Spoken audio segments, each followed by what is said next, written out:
size. That's it. Get bigger muscles, but I'm not promoting steroids. You man. Problems, yeah? You recording? Yes. Alright, let's do the intro here. Welcome back to the channel. This is the Anomaly. I'm gonna get some coffee and then we'll do the Q&A I promised on the broadcast channel, because you guys bombarded me, so I'll try to get the cooler ones, like the good questions.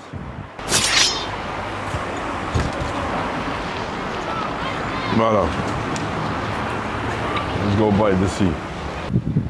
Protein mobile. This eat the ducks.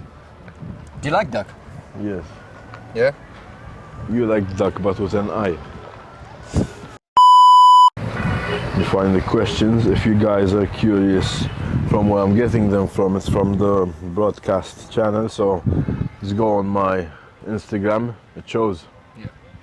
And you're gonna go, like there's anomalies here. You press it and you just join. And then like there's gonna be a day where I'm gonna be like, reply to this message with any questions you wanna see me answer on a Q&A. Then you just press this, or like you reply. And I'm gonna be reading the best questions from here. There's like 200 of them. So I'm not gonna get all of them in this video. Like I want good questions. So first question is, it's a good one. How do you feel when people say like you're not going to live more than 2 years? I don't really care. Wow, man. Damn. Fair enough. Not because I actually believe and think I'm gonna die in 2 years. It's more so I get so many negative messages on my reels, on my YouTube. Like it's a constant. You're gonna die. You're killing yourself. Why are you doing this to yourself? Even though I'm just living my life and getting jacked. Like I'm being smart with what I'm doing. You know, I'm not doing anything stupid. I know I'm not gonna die in 2 years. If I was doing something stupid, yes, I would be a bit worried. But the messages, they don't affect me, because it's these types of messages, these negative comments and stuff, they are what push my reels to go viral. So if anything, I love when people hate or when they just yap constantly in the comments. What's your favorite type of meat? My favorite meat right now. My favorite meat. What's your favorite meat? Oh. In your mouth, man, my favorite meat. Whoa, what? Guys, I'm good. My friend here who didn't do anything. For the reason that it's so simple to prepare, and it will always be a staple in bodybuilding, chicken.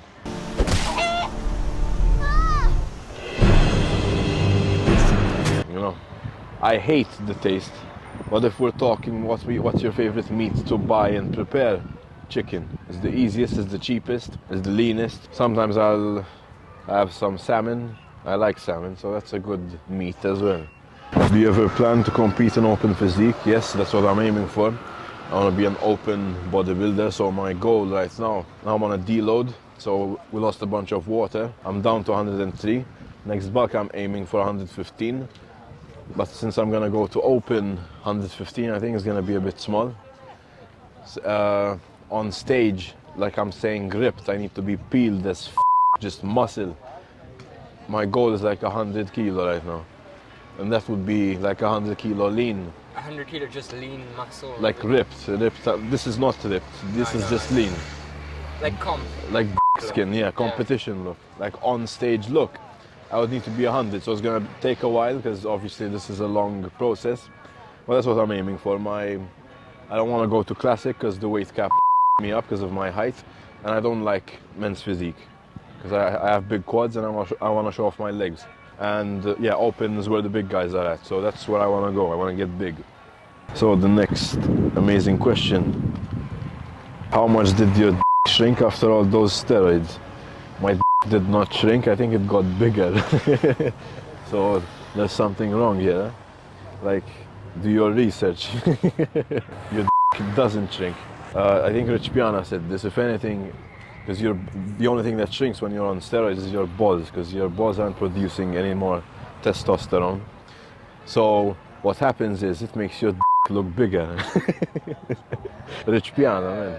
Do steroids make your balls shrink? Well, the answer is yes, they do. But You get bigger muscles.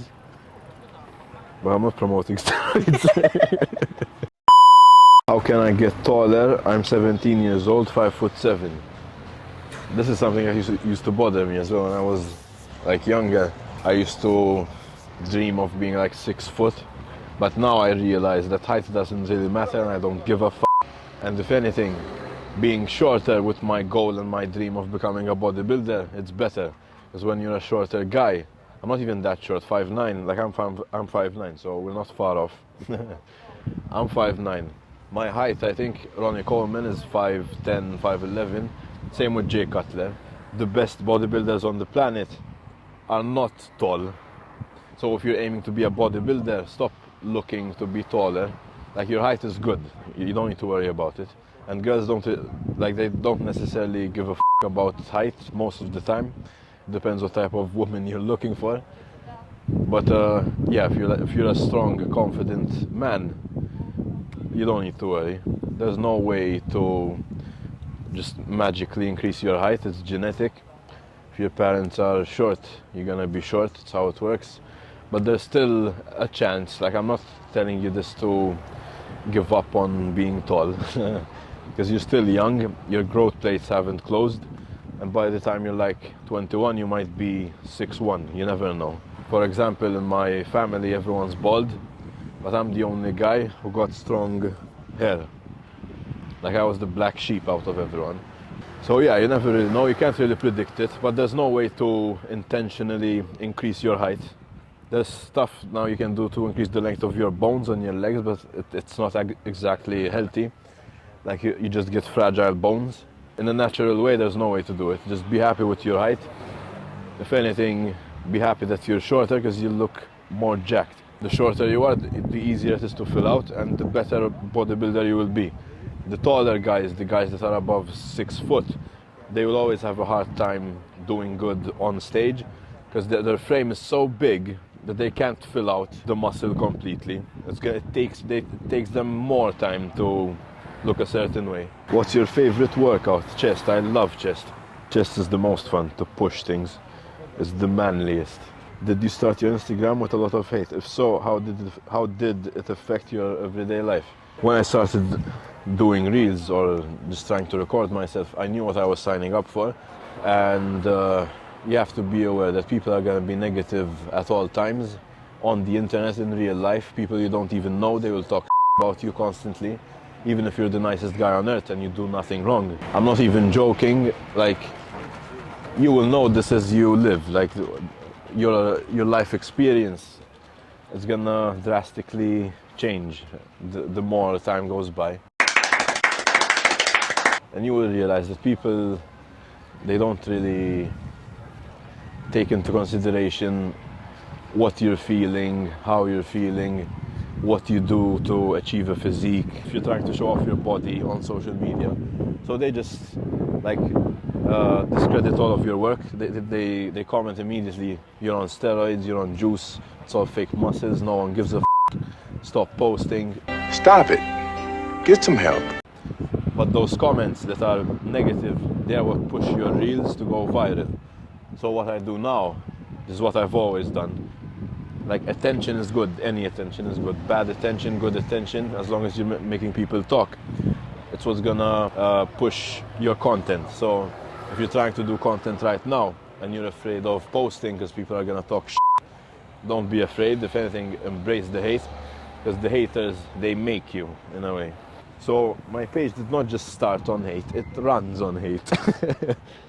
But that's the internet. So yeah, if you're gonna start content, prepare yourself and don't give a f*** about what anyone says. Because again, no one really cares, and you shouldn't either.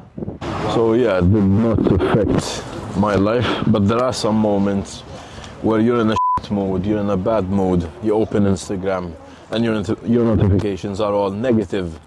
Like, it does bring you down a bit mentally, you know, it makes sense. Negatives, it's not a good thing to look at. So, but that's when I just turn off my phone and I don't look at it, but most of the time I just don't care, you know. How to get jacked up fast from being very much skinny. So I was a skinny kid. I still am skinny, but we're working on it. But in the beginning, when I was 53 kilo, I was trying to eat as much as possible. Now, obviously, I did gain weight, I did gain size, but I learned through my years of training and eating and force feeding and not sleeping to eat and constant rodeo, trying to balance bodybuilding and life. I learned that it takes time, and with or without steroids, it takes long. It is a long process. Nothing about life is fast. If you have a dream, chase it, but don't expect your dream to just come to you in a year, in 2 years, in 3 years. There's no time frame. You just need to be patient. You need to keep pushing. Yeah, just stay consistent, stay disciplined, and in time you will get there. Just don't put, like, okay, I can see, like, have a vision in your head to motivate yourself and tell yourself, in 2 years I want to look like this. Because that vision, it will become reality, but it doesn't mean in those 2 years exactly you're gonna get that vision. You just need to have a goal in your head, and you can't look at the time, because if you look at the time, it's gonna demotivate you, because you will be impatient. And this is about anything in life. This is not just gym. Again, this is about goals and achieving your dreams. This is something we are experiencing right now. You need to stay patient and not let life with you, if that makes sense. Because there's gonna be a lot of moments where you're gonna want to stop. There's gonna be a bunch of moments where you just want to give up, and you just don't want it anymore. You're demotivated, you're tired. But the people who don't stop and the people who really, really want it, they get it at the end. There's no fast way to do it. It's impossible. As a 13-year-old, should I start the gym or it will ruin my life? It depends how you look at it. No. It's safe to start working out at 13. Just obviously, when you start working out, make sure the first thing you focus on is learning how to train and learning good form. Let's say you go to squat and you have bad form, but your friends convince you to lift heavy because it's your friends and you listen to them, peer pressure. You go to squat, you squat something that you know in your head that you can't pick up that weight, but you still go for it because you're pressured to do it by your friends, for example. Or it's just an ego thing and you want to try it. You go to squat, what happens? You either get lucky and you do like a half rep, or you get injured. And you know how easily you can get injured? You just need to go under the bar, go down just a bit, like 1/4 of a rep, and like something in your back, in your spine, somewhere will move. Then boom, you're injured and you will be out of the gym for months. And injuries like that, when it involves the spine, like when you load your spine, those are the most dangerous, I think, in my opinion. There are some injuries which can be permanent and which can actually f up for life. So if you're starting out in the gym, stay safe, be smart, don't ego lift, and start slow. You don't need to rush the process. Learn how to train, learn how to eat, but the main thing you need to do is not be an idiot. I'm gonna stop the video here because we'll have like an hour-long video. There's way too many questions. If you wanna submit a question, join the channel, send the question there. When I send that message, reply to this message, like I said it in the beginning, or just leave a comment down below with your question, and it will be in the next Q&A. So I'll see you guys in the next one. Don't forget to use code Anomaly if you want to keep supporting the grind. Let me know if you want to see more of these, and yeah, bye bye.